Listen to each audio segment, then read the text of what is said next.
I'm going to start tonight's story by inviting you to learn a little bit about one of the names that I've used in my title of my work.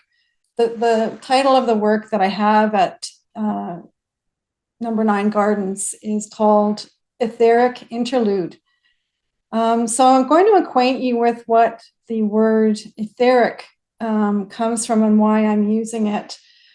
Etheric has to do with the etheric field that surrounds the physical body of all living things. And I want to acquaint you with it. And if you wish, you may sit where you are, but just give yourself an opportunity to feel your own etheric field.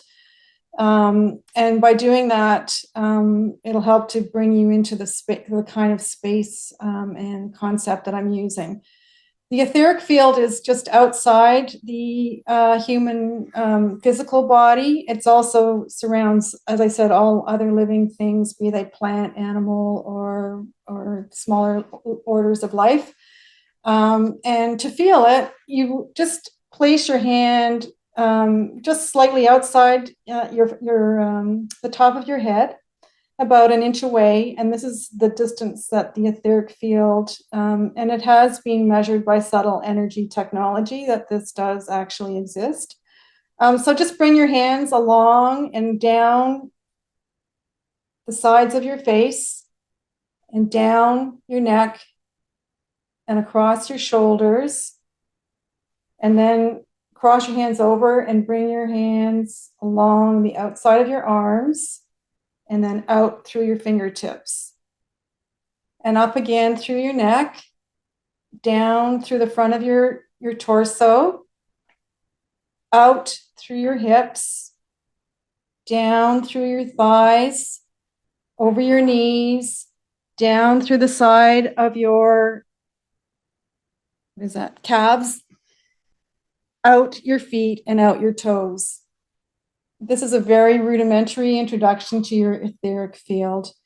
I'm introducing you to the etheric field in order to help you to feel that there's a connection between your body and the rest of the world, that it's not just physical, it's energetic.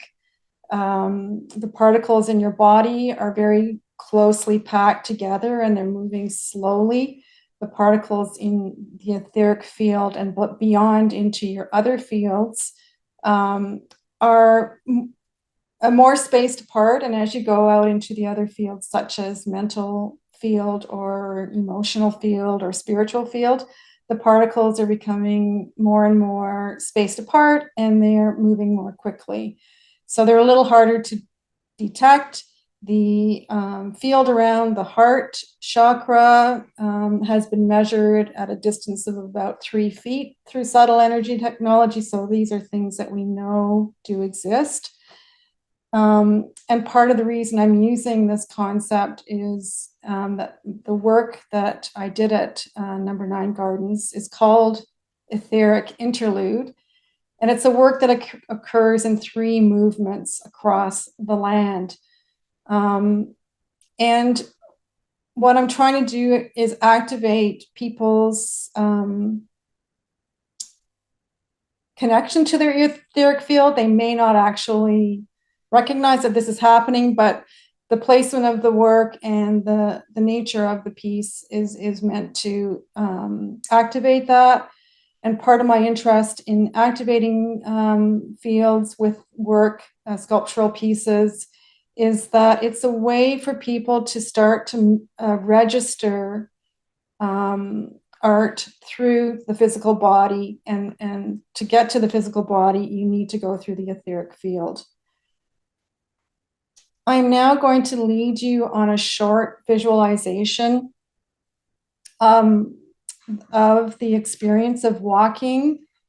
My artistic practice engages the act of walking, and finding things is part of what happens when I go for art walks.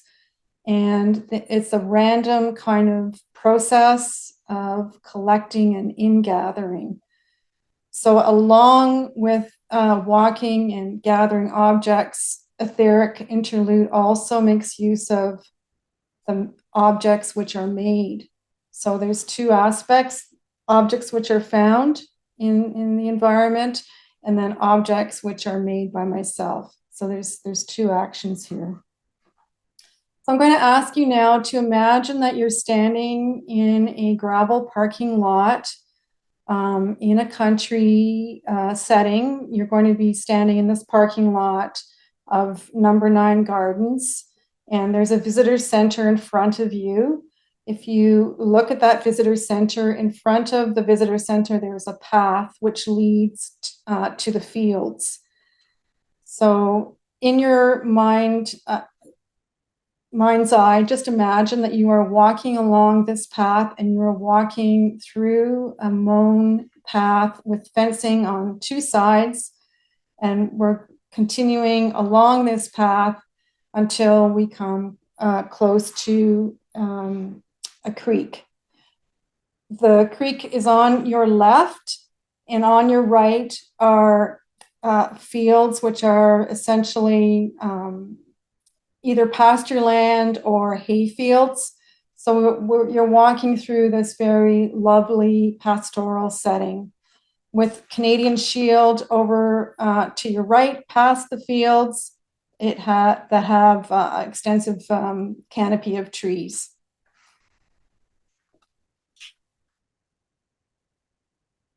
As you walk along the path, you are now approaching an area with trees and shrubs. And as you draw closer to this area, you will notice that there is an object on your left side sitting in the field by the trees.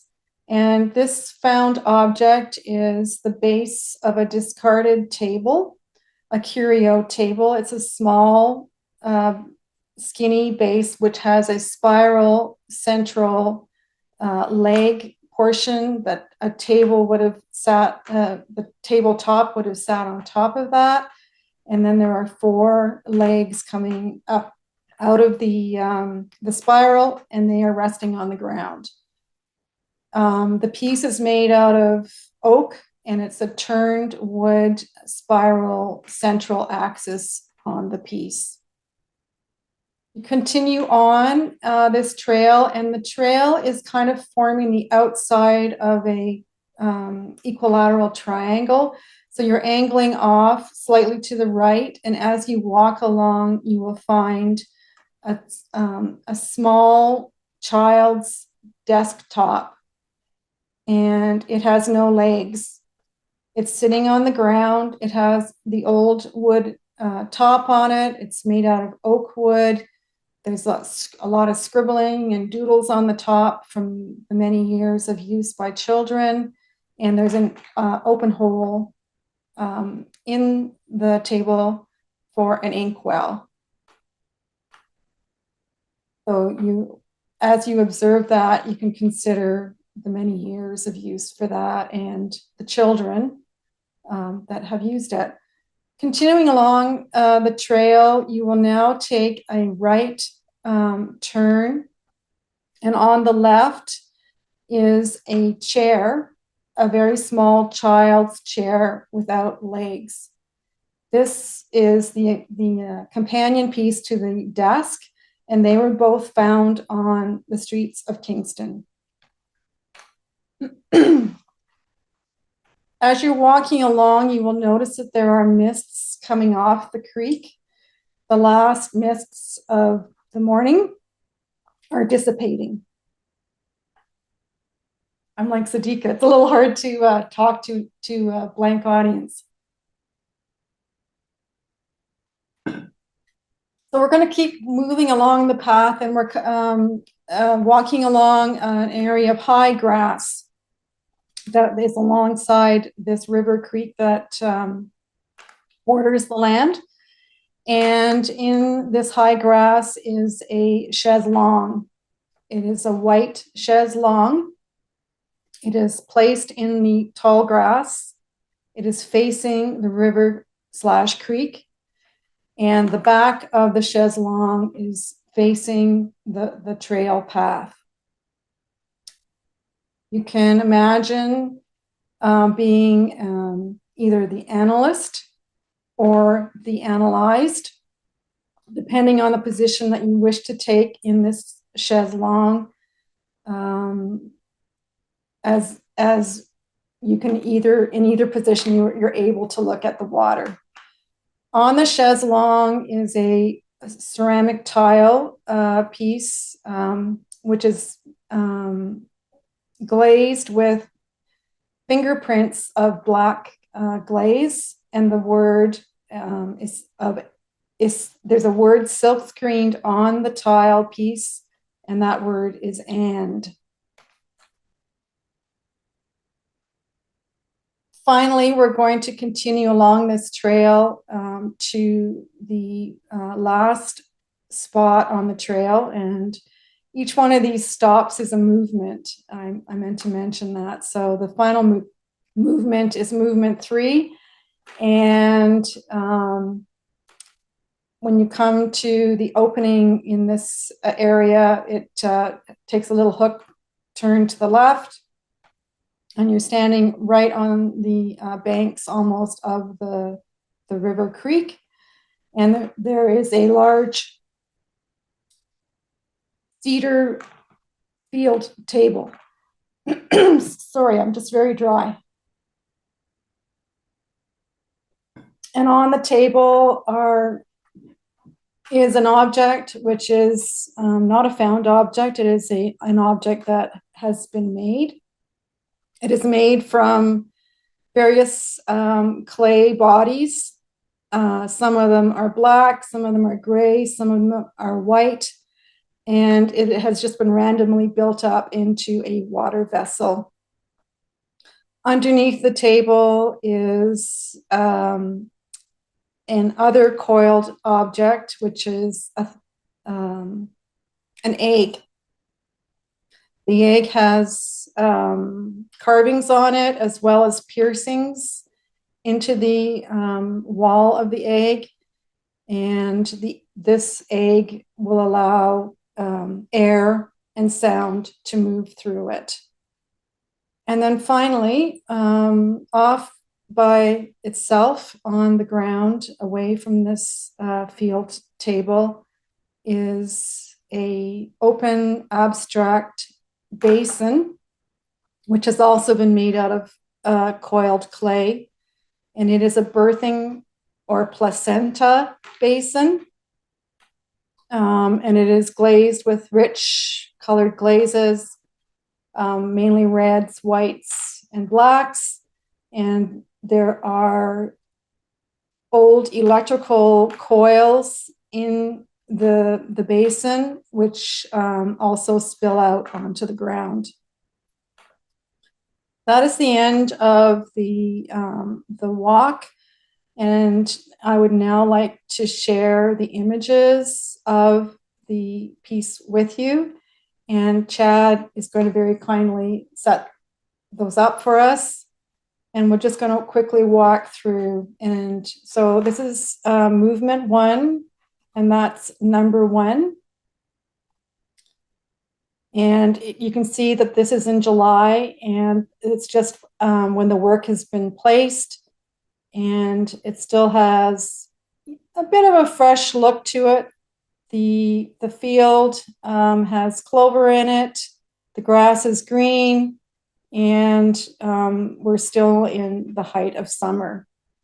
We move on to slide 2. And this is the desk that I spoke of, the desktop, which is over on the right-hand side of the trail. And we move on to slide 3. And this is the child's chair without legs. And slide number 4.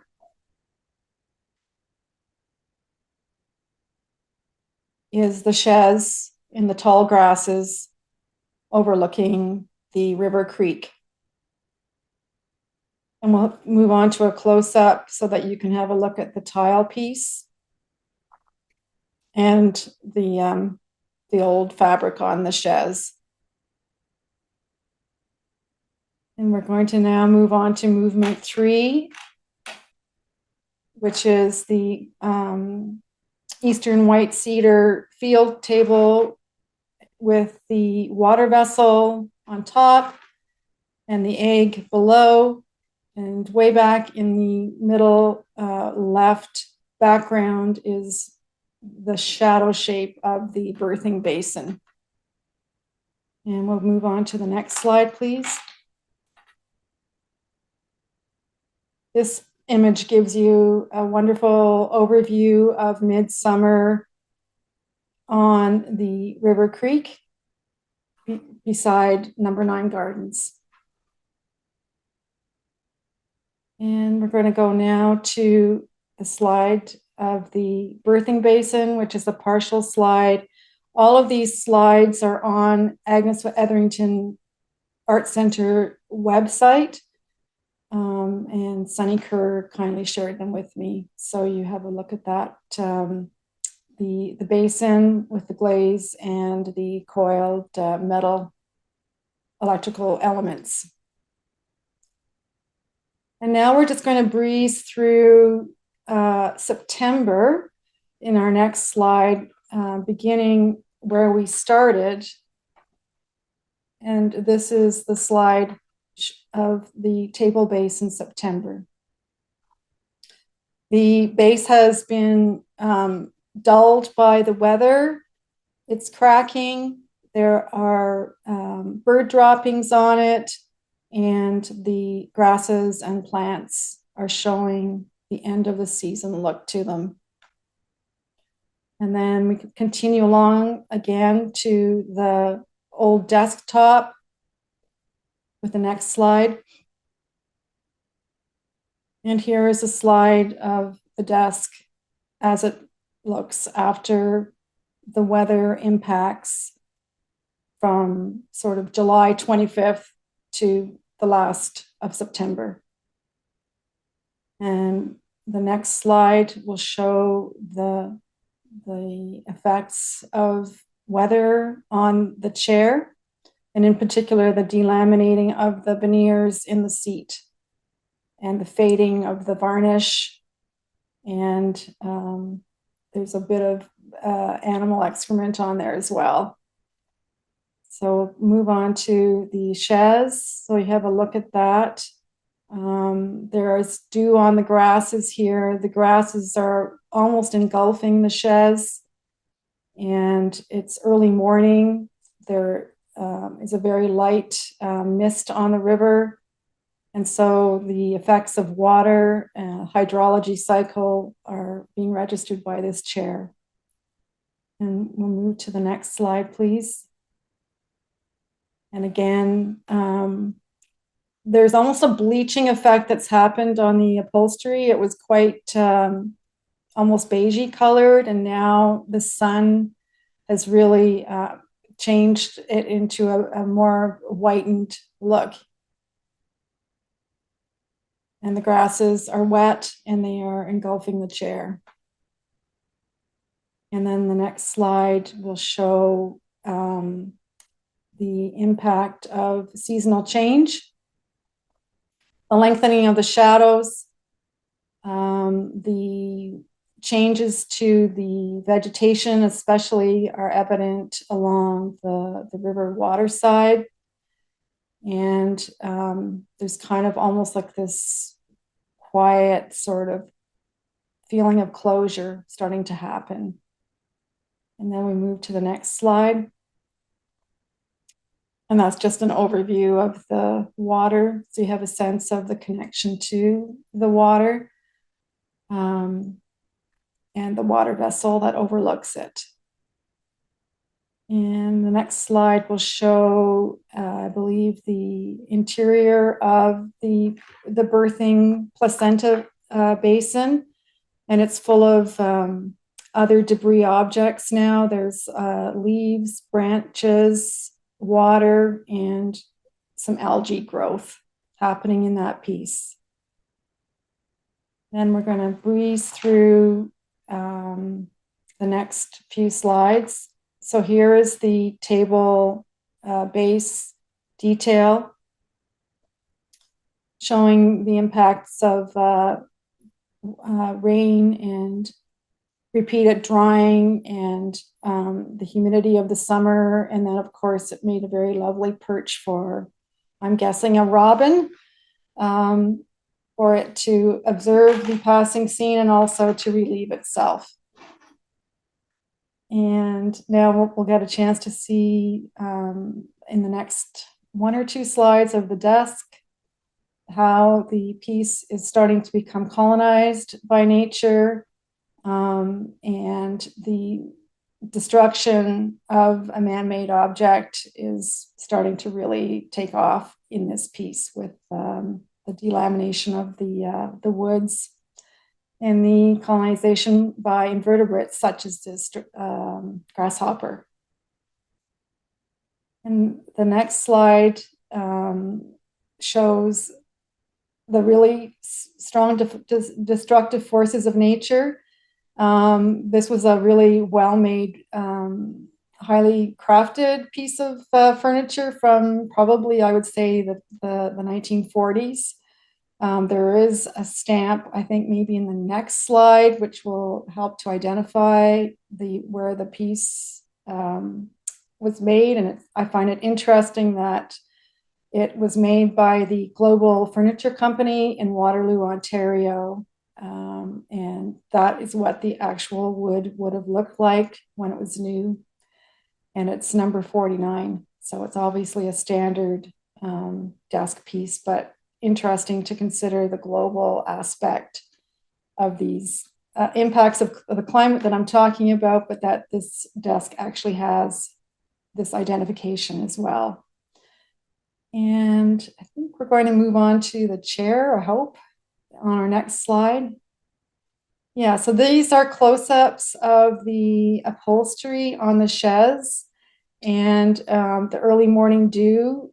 Thank you to Chris Miner for his photographic work, as well as some remains of invertebrates on the desk, or on the chaise, excuse me. And another lovely slide follows this, which shows the dew very clearly, as well as drops from rain. And the dew on the grasses, as well as the chaise itself. And following this slide will be an interior shot, which I took with my iPad. So it's not a professional shot, but very nice structure being created here by a spider, the beginnings of a lovely web, and it's covered in dewdrops. I was fortunate to be early enough in the morning to capture this. And in the base, in the next slide, we will see the impacts of rain and dew and the changing season. And we're going to move now to I wanted to share a detail with you of the water vessel and the different clay bodies that have been used in this piece. And they were used quite spontaneously, freely, and essentially using up scraps that I had with the hope that the thing wouldn't blow apart, because they're different clays and they don't all shrink at the same rate in the firing. But I really love the registration of the hydrological cycle of clay, how it's so impacted and so needing water for its formation in geology, but also for its formation into an object in which it is later fired. And the water, of course, is driven off during the firing, but it embodies so much of the cycle of the four elements of life: water, air, earth, and fire. And I think there's a few more slides. We're just going to have a quick look at the close-up of the placenta basin in October. A lot of activity happening in there that is not human-made, that is made by the weather and by nature.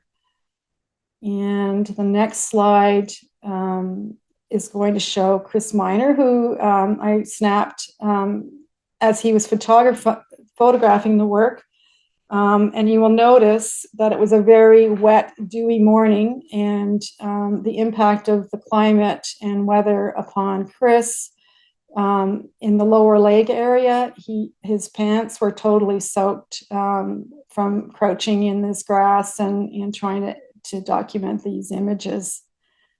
And then I think I'm going to just close with a couple of more slides of the changes to the egg. So I've pulled the egg out here, and Sunny Kerr has documented this some kind of activity happening in the soil, and also possibly with an invertebrate of some kind. So the impact of water and soil change underneath this table is another feature of the action of weather on the work. And I think our next two slides will finish with those. Oh, I forgot about this one. The interior of the water vessel now is completely desiccated in October. And then I'm hoping there's just two more slides. Oh, there's the table with the egg resting underneath it. Very nice view of the egg having its vision of the water and land, and taking a very low center of gravity. And two more, I think. Thank you to Sunny Kerr for taking these images, because I also am very interested in interior spaces. Sunny inserted his lens into the egg aperture. There were a couple of openings that were big enough to accommodate this, and we have here a sense of weather from an interior space looking out into a very hot sunny day. The next one will be of the same egg vessel with some slightly ajar openings, which allow an interior as well as an exterior view of the weather, the air, and the sounds coming through the piece on that day. And wouldn't it be interesting to spend your time inside that egg for a while and listen to all of that, and to observe the weather from this sealed, somewhat porous position.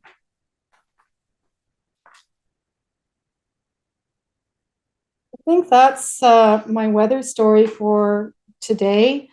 I'm interested in working in the field, in actual fields outdoors, but also in the field. And I've introduced you to the etheric field today, in part because I'm concerned that people are often very discouraged and almost paralyzed by climate anxiety.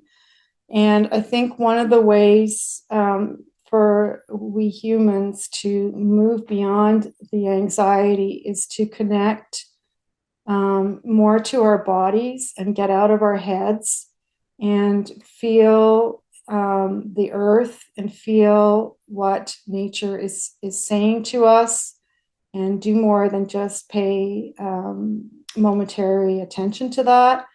And by becoming embodied and grounded in something like the etheric field, allows you to move through these interludes, which I have tried to illustrate as a way to create some sort of holistic, empowered, or healing space. So thank you very much.